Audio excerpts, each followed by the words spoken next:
누가복음 22장 35절에서 38절까지 말씀, 제가 하나님 말씀을 봉독하겠습니다. 하나님 말씀에 귀를 기울이십시오. 그들에게 이르시되 내가 너희를 전대와 배낭과 신발도 없이 보내었을 때에 부족한 것이 있더냐? 이르되 없었나이다. 이르시되 이제는 전대 있는 자는 가질 것이요 배낭도 그리하고 검없는 자는 겉옷을 팔아 살지어다.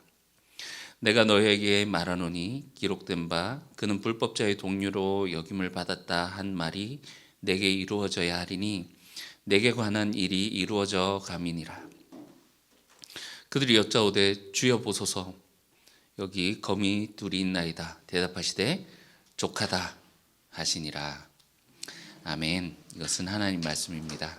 하나님께서 오늘 이 말씀을 통하여서 우리에게 은혜 베풀어 주시기를 원합니다.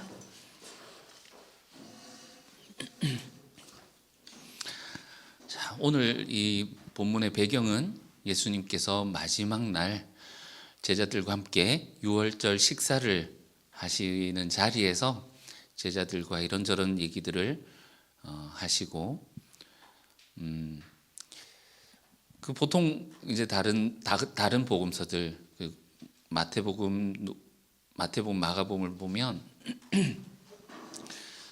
배반할 자가 누구일지, 그리고 예수님을 팔아넘길 자가 누구일지, 그리고 베드로가 예수님을 배반할 것에 대해서 경고를 하시는 그 이야기가 나오는데, 누가복음의 여기는 마태와 마가와는 달리 여기 보시면 이 마지막 만찬을 하시는데 그 팔자가 누구인지 얘기를 하고, 그리고 제자들이 싸웁니다.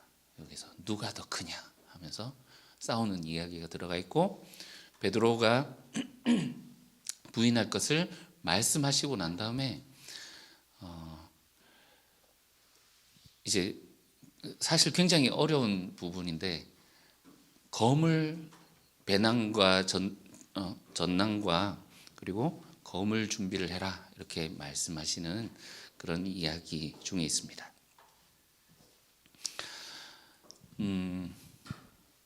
그 사실상 오늘 본문은 이제 예수님이 잡히시기 전에 이 이야기가 끝나고 예수님은 감람산에 가서, 다른 복음서에 겟세마네라고 나오죠. 거기서 기도를 하신 후에 바로 이제 잡히시게 됩니다. 그러니까 예수님이 잡히시기 불과 몇 시간, 그날 이루어지는 일입니다.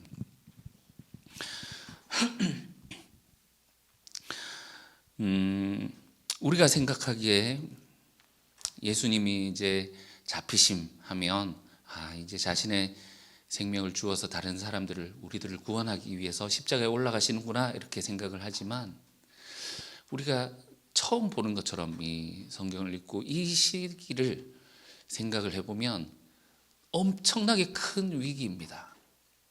예수님 십자가에 달리러 올라가시는데 이제 누가 남습니까? 예수님 죽으시면 제자들밖에 남지 않는데, 오늘 보여주는 제자들 상태가 예수님과 만날 수 없는 평행선을, 마치 그 기찻길 두 개 레일이 아무리 가도 만날 수 없는 것처럼, 이제 몇 시간 후면 예수님이 붙잡혀서 죽으시는데 이 제자들의 상태가 너무나도 참담하기 그지없습니다. 이제 어떻게 하셔야 할까요? 이 정말 위기 상황이지 않습니까? 이 제자들이 위기 속에서, 닥치는 위기 속에 배반하게 된다면, 그리고 하던 일 다 때려치우고 이제 못하겠다 하면서 옛날로 돌아가게 된다면 어떻게 될까요? 그래서 오늘 이 본문은 특별하게 누가복음에만 기록되어 있는 그 제자들을 향한 예수님의 가르침이며, 정말 이 유언처럼 마지막으로 남기시는 그런 예수님의 가르침입니다. 성찬을 하시지만 이것이 단순하게 제의적으로 또는 종교적으로 우리가 받아들이듯이 그렇게 하시는 것이 아니라 제자들을 향한 마지막 가르침입니다. 예수님이 떡을 떼고 이것을 받아 먹으라, 이것은 나의 살이다. 그리고 잔을 따라 주시면서 이거는 너희를 위해 흘리는 나의 피, 곧 언약의 피다 하면서 먹고 마시라 하면서 예수님이 그것을 성찬식을 행함으로써 자신의 그 죽음의 의미를 알려주시고, 또 거기서 새 언약을 맺게 됨으로써 너희들을 통하여서 하나님과의 어떤 새로운 시대가 열리게 될 것을 그때 이제 예수님이 말씀하게 되죠. 그런데 이 제자들은 도원결의처럼 생각을 했던 것 같습니다. 그 옛날 영화들 이렇게 보면 의형제 맺고 할 때 어떻게 합니까? 막 손에 칼로 끄어가지고 피잔에, 술잔에 이렇게 피를 섞어서 마시는, 그 정도로 생각을 한 것 같습니다. 오늘 본문을 이렇게 따라가시다 보면 그 부분이 이해가 가실 겁니다. 이 예수님과 제자들 사이에는 넘을 수 없는 큰 벽이 있는 것 같습니다. 예수님은 죽음 이후에 불어닥칠 그 변화에 대해서 이야기를 하지만 제자들은 전혀 이해를 하지 못하고 있습니다.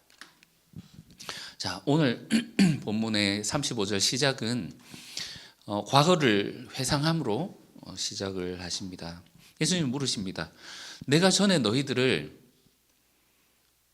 전대와 배낭 없이, 아무것도 없이, 신발도 없이, 그러니까 여벌의 신발 얘기를 하는 거죠. 신발도 없이 보냈을 때 부족한 것이 있었더냐, 이렇게 예수님이 물으십니다. 누가복음 9장 10장에 보면 9장에서 예수님이 12 제자들을 파송하실 때 그렇게 말씀을 하셨고, 10장에서는 70인 제자를 예수님 또 다시 파송을 하시는데 그렇게 이야기를 하십니다. 여행을 위해서는 아무것도 가지지 말라 하는데 10장 7절 9절 한번 찾아볼까요? 10장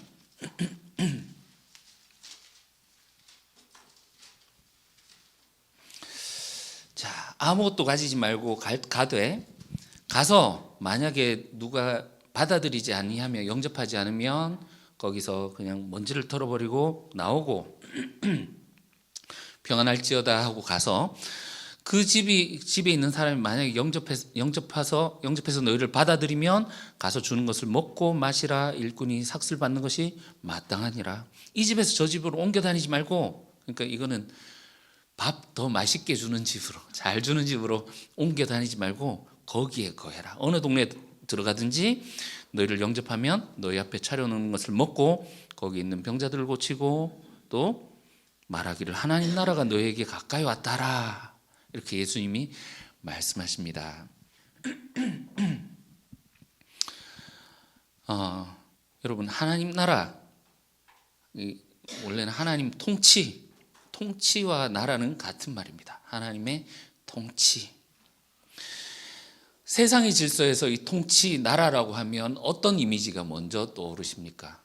나라를 지키기 위한 국무위원들, 왕부터 해서 그 밑에 신하들, 또 군대들, 이런 생각이 들지 않습니까? 근데 성경에서 예수님이 말씀하신 하나님 나라는 가족의 이미지를 우리에게 가지게 합니다. 가족의 이미지.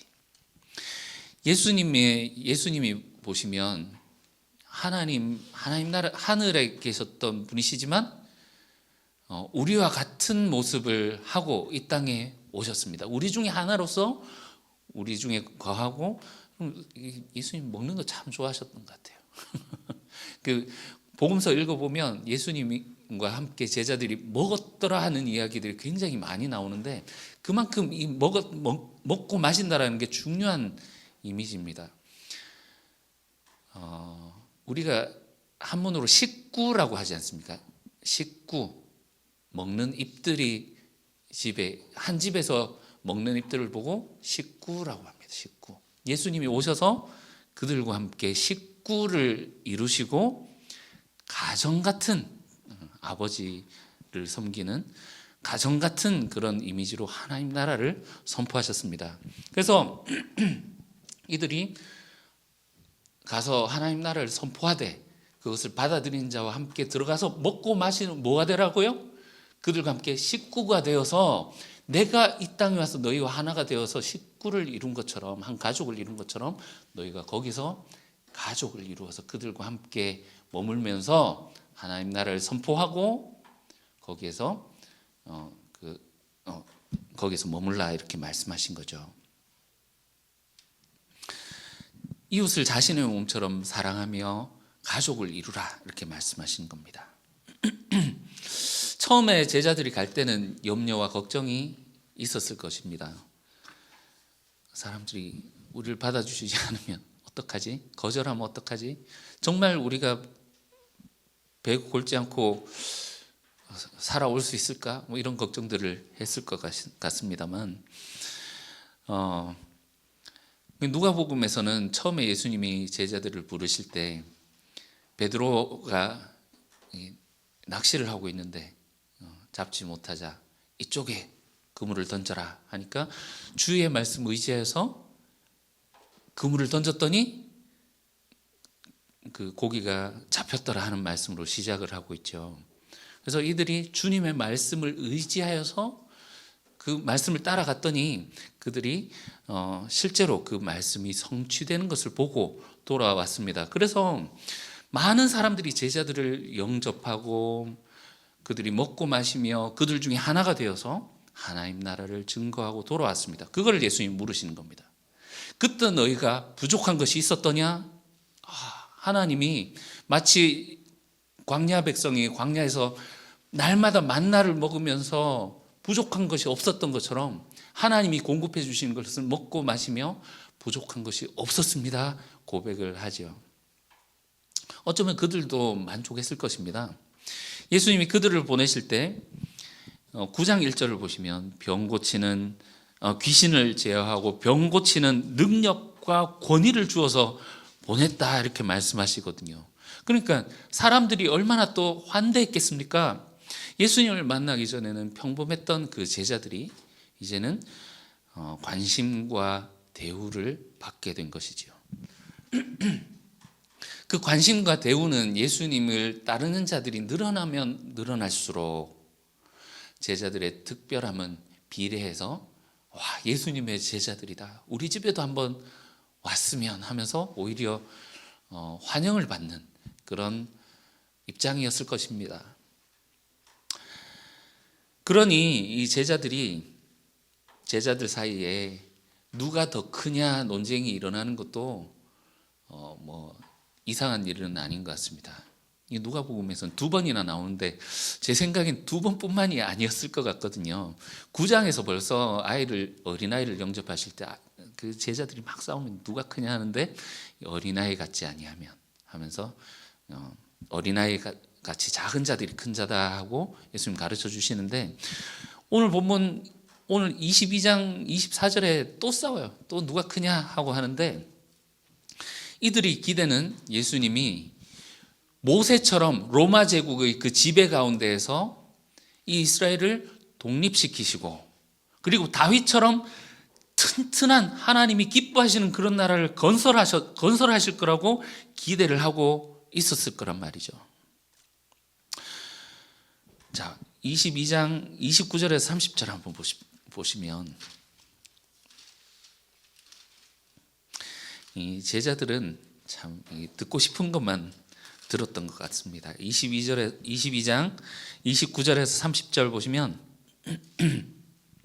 내 아버지께서 내 나라를 맡기신 것 같이 나도 너에게 맡겨서 너희로 내 나라에 있는 상에서 먹고 마시며 또는 보좌에 앉아서 이스라엘 12지파를 다스리게 하리라 하니까 이들이 머릿속에는 어떤 그림이 떠올랐겠습니까?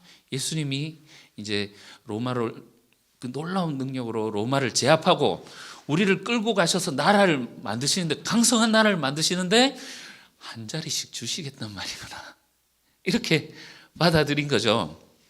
그런데 여러분 자리에는 항상 높낮이가 있는 것 아시지요?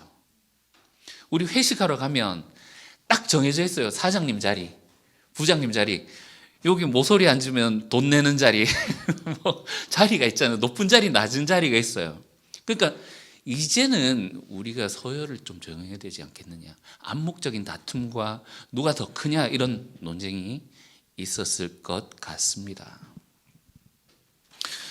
예수님께 사람들이 몰려오고 예수님이 그들을 막 고쳐서 보내기도 하시고, 종교 지도자들과 백분 토론, 요즘 그 백분 토론 하잖아요. 종교 지도자들과 논쟁이 붙는데 막 그들의 교묘한 속임수 절대로 예수님 넘어가지 않고 다 격파하시고 승승장구하시는 것 같은 이런 예수님 덕분에 평범했던 제자들이 특별한 것 같이, 특별한 자들이 된 것 같이 느끼는 거죠. 잘 나가는 자가 된 것입니다. 그러나 예수님은 그런 제자들의 생각에 찬물을 끼얹으십니다. 이제는 너희가 전에는 그러할 때 부족함이 있었느냐? 없었습니다. 이제는 전대와 배낭이 있는 자들은 가져라. 그리고 검을 사라. 겉옷을 팔아서라도 검을 사라. 이렇게 얘기를 하십니다. 예수님이 이렇게 말씀하시는 이유는 제자들을 대하는 사람들의 태도가 이제는 바뀔 것이다 라는, 이제 예수님이 붙잡히시고 나면 너희들을 대하는 사람들의 태도가 완전히 달라지게 될 것이다 라고 예고를 하시는 말씀입니다. 지금까지는 너희가 환대를 받고 특별한 존재로 있는 것 같지만 잠시 후면 사람들이 너희를 공격하고 경계하고 너희를 내칠 것이다. 이때를 대비해서 전대와 배낭을 가지고 검도 필요하다 이렇게 말씀하십니다. 자, 사람들의 태도가 바뀌게 될 이유에 대해서 37절에 말씀하시는데, 우리말 성경에는 나와 있지 않지만 원어에 보면 가르 해가지고 왜냐하면 이렇게 있습니다. 왜냐하면 내가 너희에게 말하노니 기록된 바 그는 불법자의 동류로 여김을 받았다 한 말이 내게 이루어져야 하리니 내게 관한 일이 이루어져 감이니라. 밑에 그 난회주를 보시면 이사야서 53장 12절 하고 나와 있죠. 이사야서 53장 12절에 보면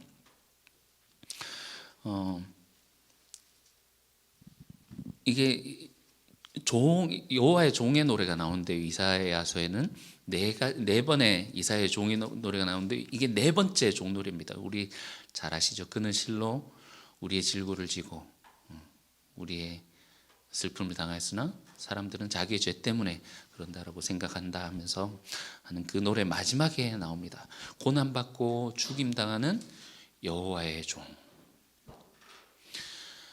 우리는 너무 성급하게 그 이사야서 53장의 내용을 읽으면 이게 예수님이시구나, 예수님이 우리의 죄를 대신 짊어지셨구나, 이렇게 너무 성급하게 그렇게 읽는데, 원래 사실은 여호와의 종이라는 것이 하나님이 바라시는 이스라엘을 두고 얘기를 하시는 것. 그러나 예수님이 온전한 이스라엘로서 그것을 성취하신 것이죠. 거기 마지막에 보면 이 불법자와 동일하게 취급을 받게 될 것이다. 그러나 그는 사실은 하나님께서 그에게 복을 주시고 그를 높이실 건데, 그 이유는 그가 그렇게 사람들이 볼 때는 그렇게 가고 있지만 실상은 다른 사람들의 죄를 짊어지고 거기로 들어가고 있기 때문이다 하고 그 이사야서가 말하고 있습니다. 이 사도행전에 같은 단어가 나오는데, 이것이 불법자가 무법자라고 이렇게 나옵니다. 그러니까 법이 없는 사람인데 우리가 보통 얘기하듯이 저 사람 법 없이도 사는 사람이야 라고 말하는 것이 아니라 율법이 없는 사람들, 이방인을 두고 얘기를 하는 거예요. 여러분, 유대인과 이방인을 얼마나 칼같이 구분하는지 아시지요? 지금까지는 예수님을 따라다니고 예수님을 추종하고 그 제자들을 환영하고 했던 그 사람들이 이제는 예수님과 그 제자들을 이방인처럼 탁 칼로 그 뜻이 그 관계를 끊고 그를 부정한 자로서 대하는 그런 때가 올 것이다라는 겁니다. 그러니 이제는 전대와 배낭이 필요한 때가 오고 있다. 그런데 검을 사라 하시는 이 예수님의 말씀이 너무 생소하지 않습니까? 검을 사라. 검을 사라. 이 검이 어디에 필요한 걸까요?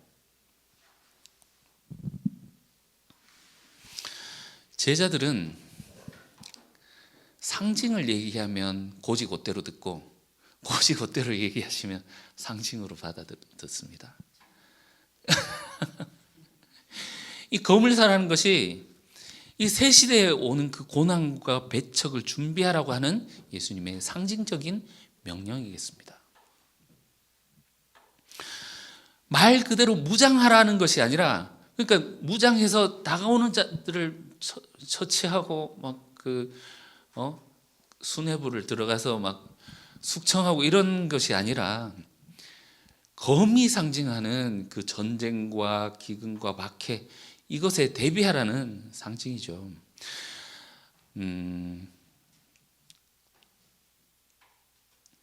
그 제자들이 예수님과 함께 누렸던 그 환영과 화려하고 박수받던 삶은 이제 예수님이 성취하실 이 말씀으로 인해서, 이 성경 말씀으로 인해서 이제 그들에게 다가오는 것은 사라지게 되고, 대신에 조롱과 비난과 박해와 어려움이 다가올 것이다. 그러니 그것을 검을 준비하라는 말씀으로 하신 겁니다. 여러분, 놀라운 사실이 있는데요.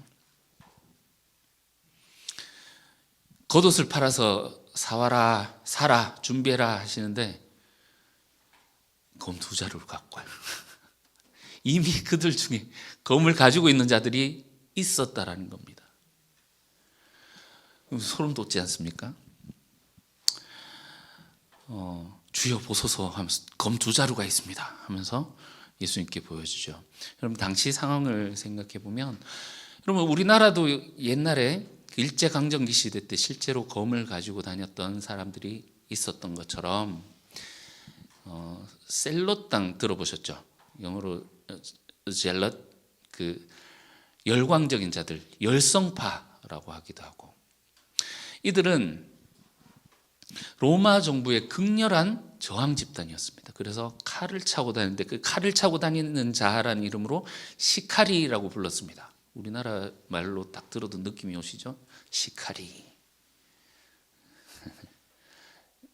그 칼을 차고 다니다가 로마의 고위 공직자나 아니면 유대인들 중에 배반한 자를 처단하고 산화했던 그런 사람들로 보입니다. 예수님 제자들 중에서도 검이 2자루가 있습니다 하는 걸 보면 제자들 중에서도 이런 열심당원들이 있었던 것으로 보입니다. 예수님의 말씀을 오해한 거죠. 검을 준비해라 하니까 예수님이 이제 밀란을 일으키시는구나, 혁명이다. 성공하면 혁명, 실패하면 반란 아닙니까? 혁명을 일으키시는구나 하면서 착각을 했던 거예요.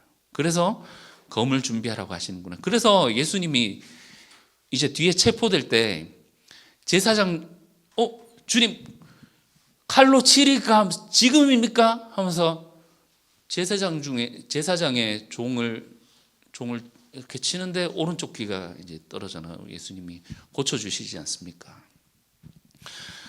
이제 도원결이라는 게 이해가 가시죠? 예수님이 이제 혁명을 일으키실 건데 우리가 죽어도 같이 죽고 살아도 같이 죽자 하는 그런 도원결의로 오해를 했던 것 같습니다. 예수님이라면 이 세상을 뒤집고 로마 제국 저것을 물리치고 새로운 정부, 새로운 나라를 수립하시겠구나. 예수님이 칼을 준비해라 하니까, 검을 준비하라 하니까 제자들이 여기 2자루 있습니다. 저희가 벌써 2자루 준비했습니까? 하니까 예수님 대답이 어떻습니까? 족하다. 충분하다 하시는데, 여러분, 제가 애들에게 뭔가를 시킵니다. 그런데 애들이 해오는 게 제가 생각해온 거하고 전혀 다른 걸 해요. 그럼 제가 뭐라고 하겠습니까? 고마 됐다. 충분하다 하지 않겠습니까? 그런 의미겠죠. 예수님이 잘했다 하는 이런 칭찬보다는 됐다 이렇게 하는 책망이 섞인 말이지 않은가 생각이 듭니다. 만약에 예수님 밀란을 준비하셨던 것 같으면 2자루 가지고 되겠습니까? 검을 더 준비해라 하셨지 않겠습니까? 이 검이 상징하는 것들이 사실 여러 가지 있고 굉장히 좀 어려운 부분이기도 합니다만, 검이 상징하고 있는 것은, 여러분, 장수가 항상 보면 뭘 차고 있죠? 검을 차고 있죠. 왕도 검을 차고 있죠. 자, 겉옷을 팔아서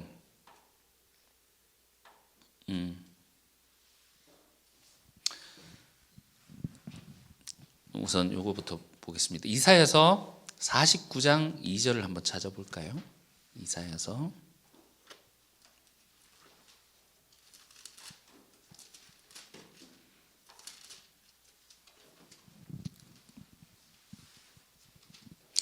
자, 요게 3번째 여호와의 종 노래인데요. 이거는 이 3번째 여호와의 종 노래는 하나님께서 모태부터 나를 지으시고 준비시키는 여호와의 종의 사명을 이야기를 합니다. 1절에 나오죠. 태로부터 나를 부르셨고 내 어머니 복중에서 내 이름을 기억하셨으며 내 입을 뭘로 만드시고 날카로운 칼같이 만드시고 나를 그의 손 그늘에 숨기시며 나를 갈고 닦은 화살로 만드사 그의 통에 감추시고 하면서 너는 나의 종이라 하면서 이렇게 말씀하시는 이야기가 나옵니다. 자, 검, 칼 하면 어떤 것이 떠오르십니까? 날카롭잖아요, 그죠?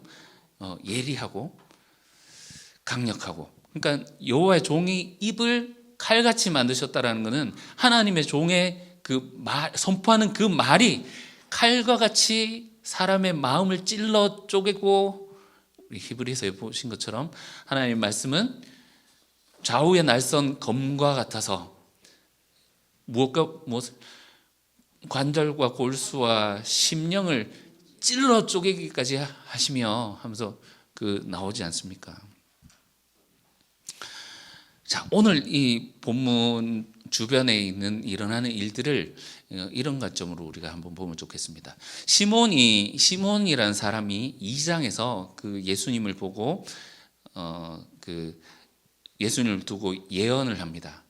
마리아에게 그가 태어나게 될 것인데 그가 칼같이 너의 마음을 찌를 것이며 사람들의 마음에 있는 것들을 드러내게 될 것이다.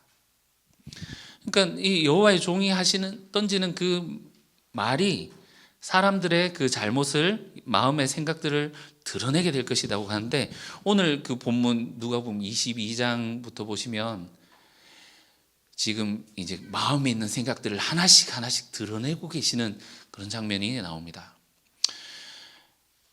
이 중에서 팔자가 있다, 마음에 예수님 팔아 넘겨야지 하면서 생각하고 있던 가룟 유다의 마음의 생각을 드러내시고, 그리고 누가 크냐 싸우고 있는 그들의 그 마음에 가지고 있는 욕심, 욕망, 이거를 드러내시고, 그리고 베드로, 너 나를 따라 주를 따라 감옥에도 가고 옥에도 갇히고 내가 주를 따라 죽을 수도 있습니다 라고 말하지만 너 잠시 후에 나를 다굴기 전에 3번 부인하게 될 거야. 그의 마음에 있는 것들을 다 드러내시죠. 그래서 이 검을 사라 하고 하시는 이 말씀에서도 예수님과 함께 지금 마지막 만찬을 먹고 있는 그들이 예수님이 가시는 그 길과 전혀 다른 곳에, 만날 수 없는 곳에 있는 것을 드러내시면서 너희도 검을 사라 이렇게 말씀을 하십니다.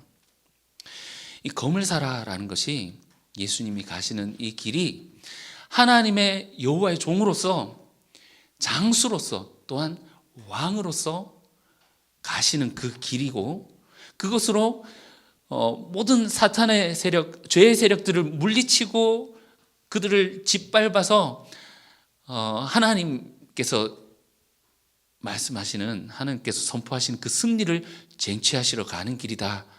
그러니 너희도 이 검을 사라, 왕의 검을 사라.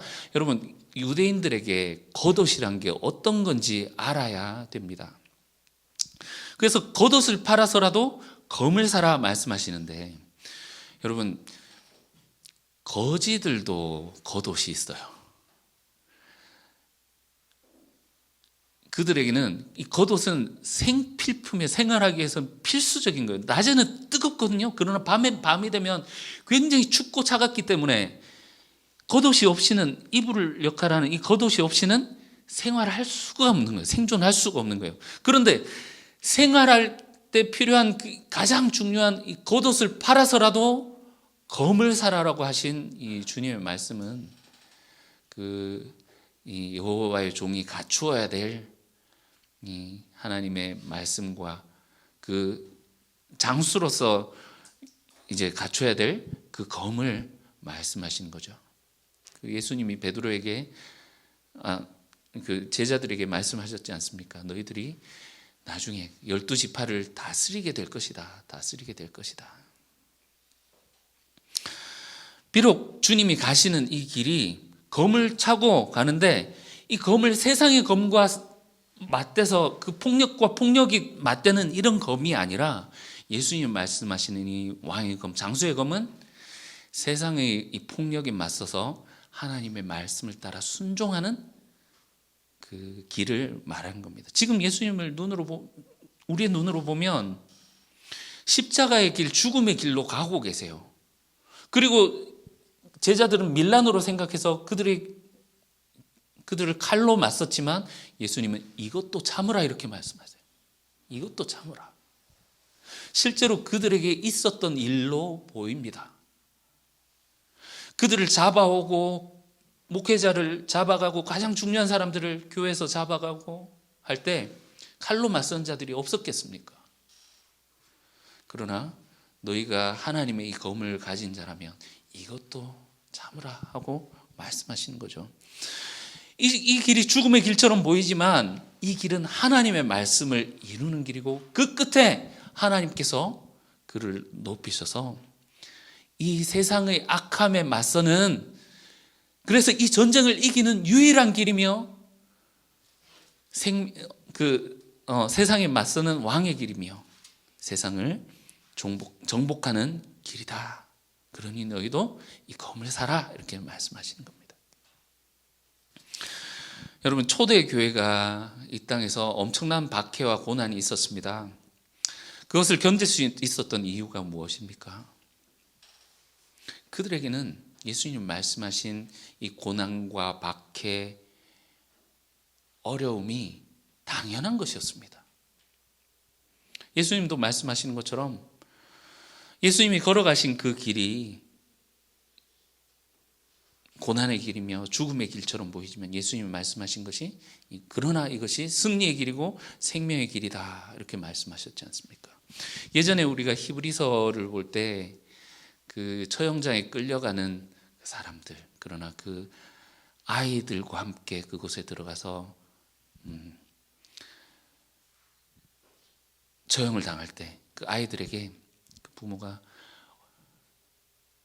1분만 아픈 것을 참아라. 그러면 우리는 하늘나라에 있을 것이다 하면서 그 아이들에게 이것이 죽음이지만 그러나 우리가 하나님께로 가는 그 길이라고 그렇게 가르쳐 줬다는 것을 우리가 이야기를 하고 나눴던 적이 있습니다.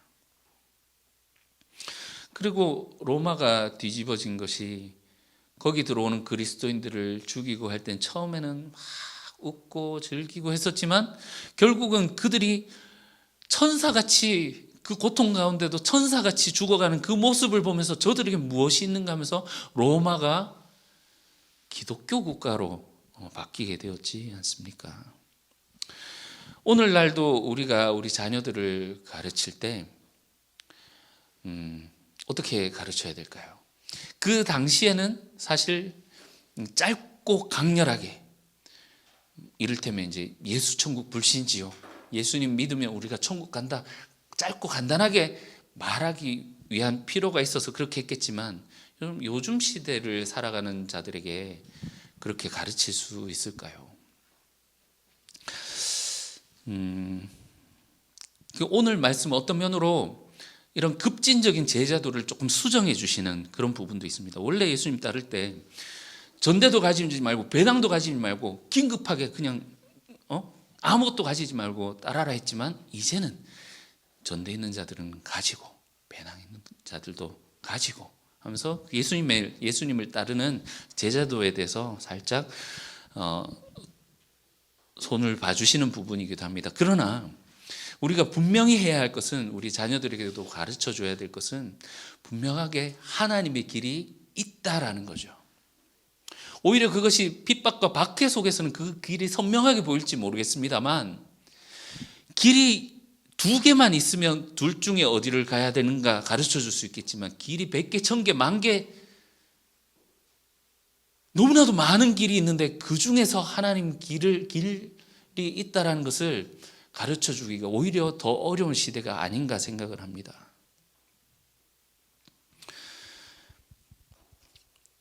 하나님이 왜 고난과 어려움을 통과해야만 하나님께 다다를 수 있도록 하셨는가? 그럼 하나님한테 가서 물어봐야죠. 그렇지만 확실한 것은 성경은 왜 그렇게 만드셨는지를 기록해 놓지 않고 지금 이 세상 가운데에서 하나님께로 나아가는 길이 있다. 그 길을 따라가야 된다라고 이야기를 하는 것입니다.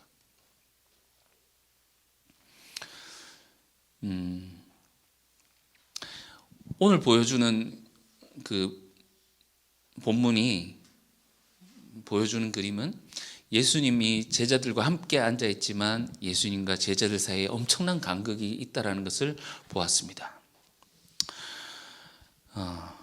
오늘날 그리스도인들 또한 예수님하고 가장 가깝고 예수님으로부터 직접 교육을 받았던 제자들도 그러할진데 오늘날 그리스도인들 중에 이렇게 나와서 예배드리고 있지만 예수님의 가르침과 병행을 하고 있는 사람들이 없을까요? 오늘날 교회 그리스도인들의 문제는 고난과 박해를 문제로 여기고 있다는 것이 문제입니다. 이해가십니까? 고난과 박해가 당연한 것이다. 그러나 그 가운데서도 하나님 길을 가야 된다라고 당연하게 생각하고 있던 이 생각이 오늘날 이 고난과 박해가 있는 것은 하나님 뜻이 아니야. 하나님 기뻐하시는 뜻이 아니야. 이것은 문제야. 여기서 벗어나야 돼라고 생각하는 것이 오늘날 예수님이 이 말씀과 만나지 못하는 만나지 못하게 하는 것입니다.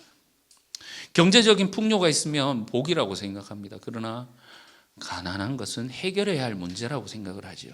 병이 걸리면 내가 죄 때문에 그랬나? 나오면 하나님의 은혜입니다. 찬양하죠. 성도가 교회에 많으면 성공한 목사고 성도가 없으면 실패한 목사라고 생각합니다. 세상의 가치를 교회도 좋아하고 예수님이 말씀하시는 예수님 말씀의 가치를 따른 사람들을 찾아보기가 쉽지는 않습니다. 검을 사라라고 하신 주님의 이 말씀, 이것은 이 검은 아까도 다뤘지만 하나님의 말씀을 상징하는 것이죠. 이 검과 같은 말씀으로 세상에 맞서는 그 종의 사명을 가지라는 주님의 말씀입니다. 가시는 그 길을 이해하지 못하는 그 주님의 말씀, 제자들의 그 모습, 오늘날 안에도 이런 유형의 사람들이 많이 있습니다. 누가복음 8장에 보면 예수님이 씨 뿌리는 비유가 나오는데 여러분 아시죠? 그 가룟 유다 같은 사람은 어떤 사람입니까? 길가에 씨가 뿌려지는데 하나님 말씀이 뿌려지는데 금방 새가 와서 물었는데 이 새는 뭐죠? 사탄을 의미하죠. 오늘 22장 3절에 보십시오. 누가복음 22장 3절에 가룟 유다에게 사탄이 들어갔더라. 오늘날 이 교회 안에서도 사탄이 들어가서 교회를 힘들게 하고 교회를 깨려고 하고 예수님을 팔아먹은 것처럼 교회를 팔아먹는 사람들이 있습니다.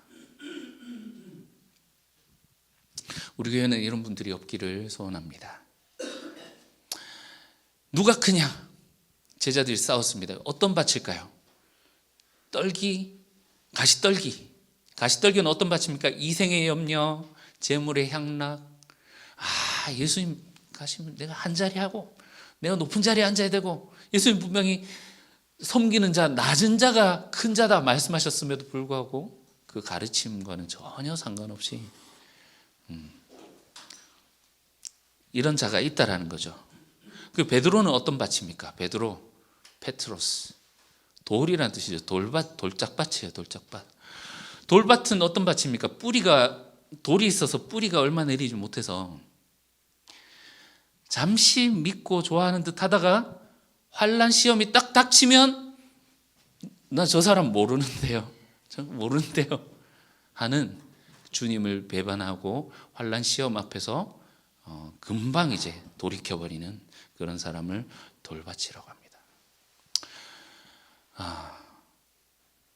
여러분, 우리 중에는 정말 이런 사람들이 없으면 좋겠습니다.